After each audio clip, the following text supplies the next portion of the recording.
देख रहे हैं इन डार्क राजकुमार के साथ। इन डार्क की आज की कहानी में आगे बढ़ने से पहले अगर आपने इस कहानी के पहले 2 भाग नहीं देखे हैं तो देख लें, लिंक नीचे डिस्क्रिप्शन बॉक्स में दिए गए हैं। तो चलिए पढ़ते हैं इस कहानी के तीसरे भाग की ओर।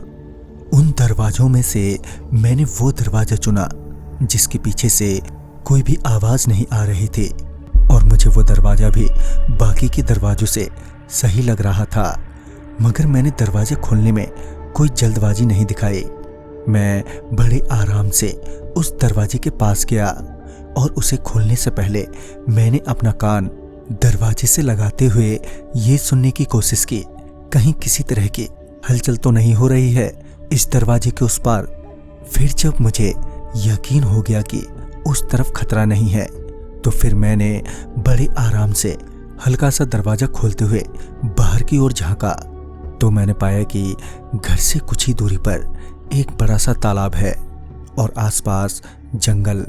ऐसे में पहले तो मैं दरवाजे के पीछे से ही कुछ देर तक आसपास देखता रहा। फिर मैं बाहर निकला। बाहर आने के बाद मैं इस सोच में था कि अब मुझे जाना कहाँ है। आसपास जंगल के अलावा कोई रास्ता या पगडंडी भी दिख नहीं रही थी जिसके सहारे मैं वहां से निकल सकूं।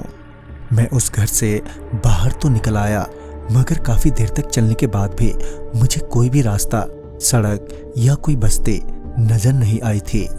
मैं अभी भी जंगल में ही भटक रहा था और साथ ही मैं अब थकने भी लगा था क्योंकि पूरी जमीन गीली थी जिस वजह से चलने में बहुत दिक्कत हो रही थी। मैं अब मायूस होने लगा था और मेरी हिम्मत भी टूट सी गई थी और मेरे आंखों से बहते आंसू अब रुक नहीं रहे थे। मैं मन ही मन अपने घर वालों को याद कर रहा था कि तभी मुझे मेरे दोस्त की आवाज आई जो चिल्लाते हुए सिर्फ मेरा नाम पुकारे जा रहा था। कृतिक, कृतिक। अपने दोस्त की आवाज सुनते ही मेरे अंदर एक उम्मीद सी जग गई और मैं भी उसे आवाज देते हुए उसे ढूंढने लगा, मगर रात का वक्त होने के कारण वो कहीं भी दिखाई नहीं दे रहा था। ऊपर से बड़ी बड़ी झाड़ियां होने की वजह से और भी दिक्कत हो रही थी उसे ढूंढने में। मगर मैंने किसी तरह उसकी आवाज से ये अंदाजा लगा लिया कि उसकी आवाज किस तरफ से आ रही है। जब मैं उसकी आवाज के सहारे अंदाजा लगाता हुआ उसके पास पहुंचा तो मैंने पाया कि वो तालाब के बीचों बीच खड़ा है। वो मुझे देखते ही रोते हुए बोला, भाई भाई बचा ले मेरे को, बचा ले भाई। मैं उसे रोता बिलखता देख तुरंत ही बिना कुछ सोचे समझे उसे बचाने के लिए तालाब में कूद गया। मैं उसके तरफ बढ़ ही रहा था कि मुझे ध्यान आया कि उसे तो तैरना आता ही नहीं है और तालाब भी बहुत ज्यादा गहरा है, तो ये तालाब के बीचों बीच खड़ा कैसे है। मेरे मन में ये सब अभी चल ही रहा था कि अचानक ही पानी गाढ़ा होने लगा जिससे मुझे लगा कि कुछ तो गड़बड़ है और मैं वापस पीछे हट गया। मेरे बाहर आते ही वो तालाब एकदम जमसा गया था और वो जो मुझे मेरा दोस्त जैसा लग रहा था अब बिल्कुल बदल चुका था और मेरी ही ओर बढ़े जा रहा था। इससे पहले वो मेरे तक पहुंचता कि मैं वहां से जल्दी से भागा, मगर मैं भागता भी तो कितना और कहां तक, क्योंकि वो पूरी की पूरी जगह ही हॉन्टेड जैसी थी। ऐसे में एक आखिरी उम्मीद जो थी वो वही दरवाजा था जिससे मैं बाहर आया था।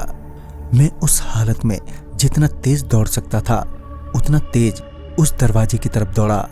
वो मेरे दोस्त का हमशक्ल अभी भी मेरे पीछे ही पड़ा हुआ था, मगर इससे पहले वो मेरे को पकड़ पाता कि मैं उस दरवाजे तक पहुंच गया और दरवाजे के अंदर जाते ही मैंने दरवाजा झट से बंद कर लिया।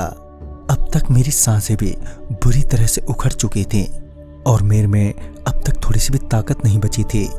मैं वहीं दरवाजे को पकड़कर नीचे बैठ गया ताकि वो अंदर ना आ सके कि तभी मुझे एक आवाज आई, दरवाजा सही से बंद किए कि नहीं। ये सुनते ही जब मैंने कमरे के दूसरी तरफ देखा तो पाया कि वो ही बुढ़िया दीवार की तरफ मुंह करके बैठी हुई है। मैं इससे पहले किसी तरह का रिएक्शन देता कि वो बुढ़िया बोल पड़ी, तुम यहाँ क्यों आए? क्या तुम्हें पता नहीं इस गांव के बारे में? उस वक्त मुझ में इतनी ही ताकत थी कि मैं सिर्फ अपने पलक ही झपका सकता था। और जैसे ही मैंने अपना मुंह खोलने की कोशिश की कि तभी अचानक ही मेरी आंखों के सामने अंधेरा छा गया। तो दोस्तों, उस बुढ़िया ने ऐसा क्यों कहा कृतिक से? क्या तुम्हें पता नहीं इस गांव के बारे में और कृतिक के साथ आगे क्या होने वाला था? ये जानने के लिए देखना न भूलें इस कहानी की अगली कड़ी कल रात 8:15 बजे।